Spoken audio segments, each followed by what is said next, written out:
Há pouco tempo atrás eu fiz um vídeo falando o que era fundos imobiliários, só que eu não te falei como analisar um fundo imobiliário de fato. Por isso, nesse vídeo, eu separei 6 indicadores que você não pode deixar de fora na sua análise na hora de escolher um fundo imobiliário. Bora pro vídeo.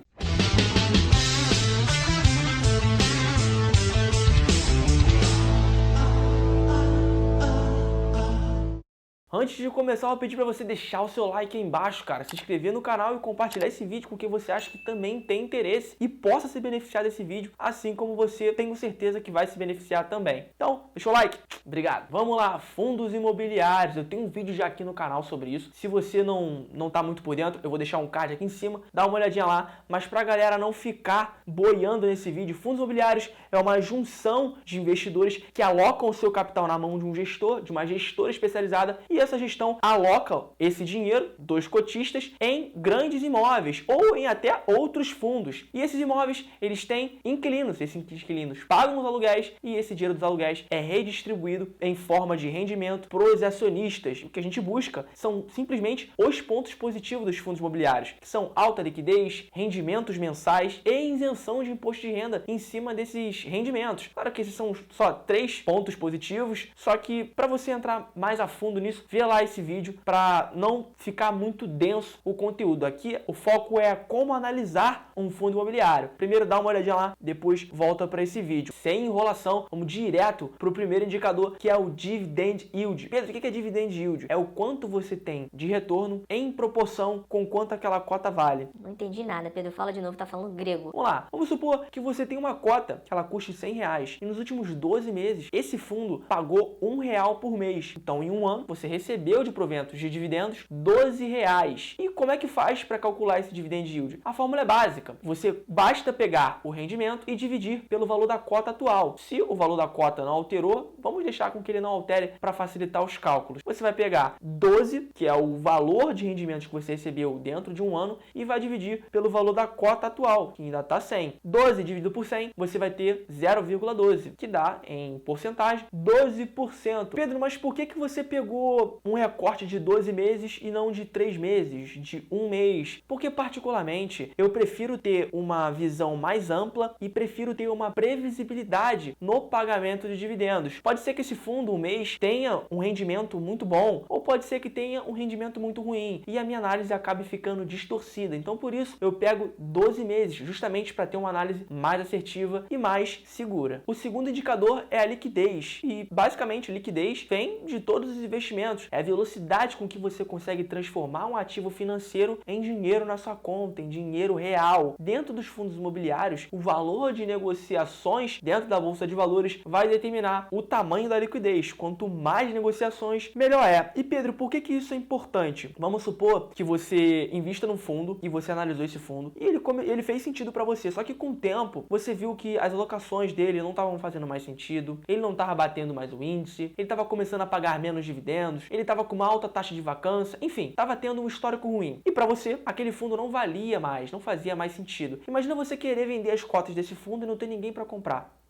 É complicado, você vai ficar com seu dinheiro travado e você não vai conseguir aproveitar outras oportunidades ou outros fundos que estejam melhores naquele momento do que o fundo que você possui atualmente. Então você precisa escolher um fundo que tenha um alto número de negociações, onde você consiga entrar na hora que você quer e sair na hora que você deseja, para você não ter esses problemas de liquidez. Então verifique o número de negociações e quanto mais tiver, melhor. O terceiro indicador é a vacância. E aqui dentro da vacância a gente tem dois tipos, a vacância física e a vacância financeira. Jesus Cristo, ele vai falar de um indicador e tem 2 parâmetros dentro do indicador. Só tô escutando por educação, mano. Antes de fechar o vídeo já. Relaxa, mano. Vai fazer sentido. Calma, tá comigo. A vacância física é a área alocável bruta dentro do fundo que não está sendo utilizada. Vamos supor que tem um fundo, tem um prédio. Desse prédio tem 10 salas. Se uma sala estiver vazia, não tiver ninguém usando, ele tem uma vacância física de 10%. Show. E a vacância financeira? É o quanto de espaço não está gerando renda. Pedro, mas não é a mesma coisa? Não. E eu vou te explicar por quê. Na ida você você pode até estar certo, mas na volta ocorre um pequeno equívoco. Como assim? Vamos supor que esse fundo, esse mesmo fundo que tenha um prédio que tenha 10 salas, tenha o aluguel inteiro dessas salas sendo usado. Tem 100% de gente alugando, 0% de vacância física. Só que muitas pessoas ali podem ter renegociado o aluguel, podem estar num período de carência e podem não estar pagando o aluguel para esse fundo. Então a pessoa está alugando, está ali ocupando o espaço físico, mas não está gerando renda para o fundo. Então, apesar de ele não ter uma vacância física, ele tem uma vacância financeira. Então fique ligado na vacância, no indicador vacância, mas consiga entender e ter discernimento de entender se um fundo tem uma vacância física e se tem uma vacância financeira e o quanto que está essa proporção. Porque afinal de contas, o que faz um fundo ficar vivo é o pagamento de aluguéis e isso não pode ser extremamente afetado, justamente para continuar remunerando os seus acionistas. O quarto indicador é a diversificação. E aqui eu procuro fundos que sejam multiativos. Pedro, como assim? Que tenham diversos tipos de galpões logísticos, diversos tipos de shoppings, diversos tipos de fundos e não aloquem todo o seu dinheiro em um único ativo, por exemplo, em um único prédio. Porque se esse prédio, sei lá, tiver algum problema ou tiver alguma regulamentação forte estatal em cima, esse fundo e consequentemente a remuneração desse fundo vai ser totalmente afetada. Então eu procuro fundos que tenham diferentes localizações geográficas em diversos estados e procuro fundos que se complementem, que sejam de linhas de negócios diferentes, como por exemplo, existem fundos de shopping,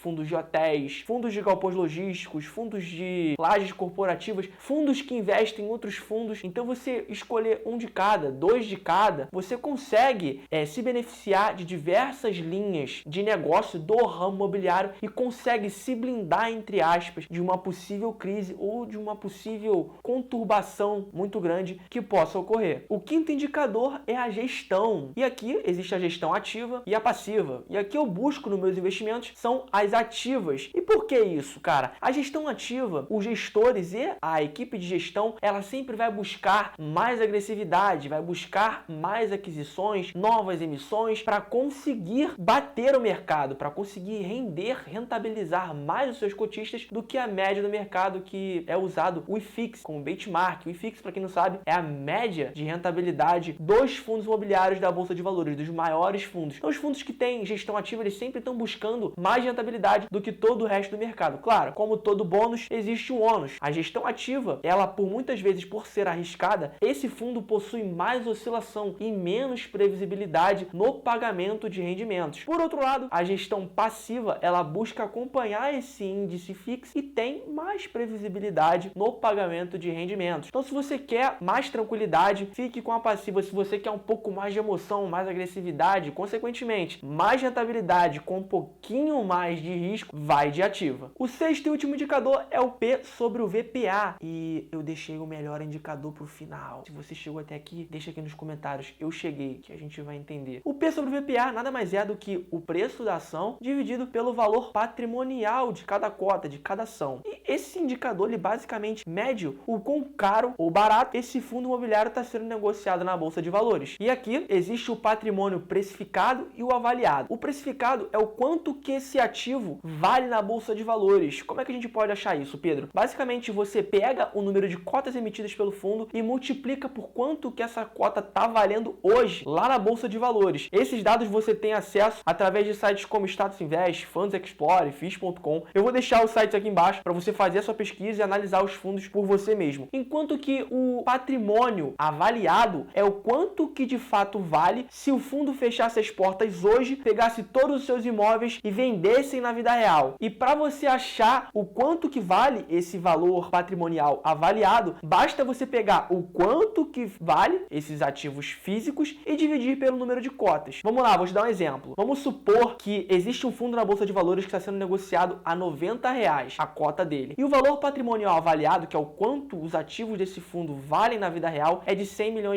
E esse mesmo fundo possui 1 milhão de cotas. Se a gente dividir 100 milhões por 1 milhão, a gente acha um valor patrimonial de R$100 por cota. Então, pode significar que está valendo mais barato, tá mais barato do que realmente vale, porque a gente tem uma cota sendo negociada a 90 e ele vale 100. E aí a gente consegue agora jogar na fórmula P sobre VPA. O preço é 90 e o quanto ele vale é 100. 90 sobre 100, a gente acha um valor de 0,9. Pedro, como que a gente pode interpretar esse P sobre VPA? Basicamente, se o P sobre VPA estiver igual a 1, significa que o preço está justo, está num bom preço para você negociar, está num preço ok. Se estiver acima de 1, significa que ele pode estar um pouco mais caro do que realmente ele vale. E se estiver abaixo, ele está tendo um deságio, pode ser que ele esteja descontado do que realmente o valor patrimonial indica. O que eu quero te mostrar é que os indicadores eles têm que ser analisados de forma conjunta e não separadas. Porque, por exemplo, pode ser que um P sobre VPA acima de 1 reflita um fundo que seja mais previsível, mais robusto, tenha uma qualidade de inquilinos maior, e isso reflita no preço. Enquanto que um P sobre VPA mais baixo do que 1 reflita algum tipo de problema financeiro que o fundo esteja passando, algum problema com o inquilino, algum problema na gestão, enfim. Você precisa sentar e analisar todos os indicadores de forma conjunta para chegar numa análise mais assertiva. Se esse vídeo foi engrandecedor para você, se te ajudou de alguma forma, eu peço para você deixar o seu like, se inscrever no canal e compartilhar esse vídeo para chegar a mais gente, impactar mais gente e ajudar as pessoas a escolherem melhor os fundos imobiliários. Grande abraço, eu vou ficando por aqui. Meu nome é Pedro Muciolo e esse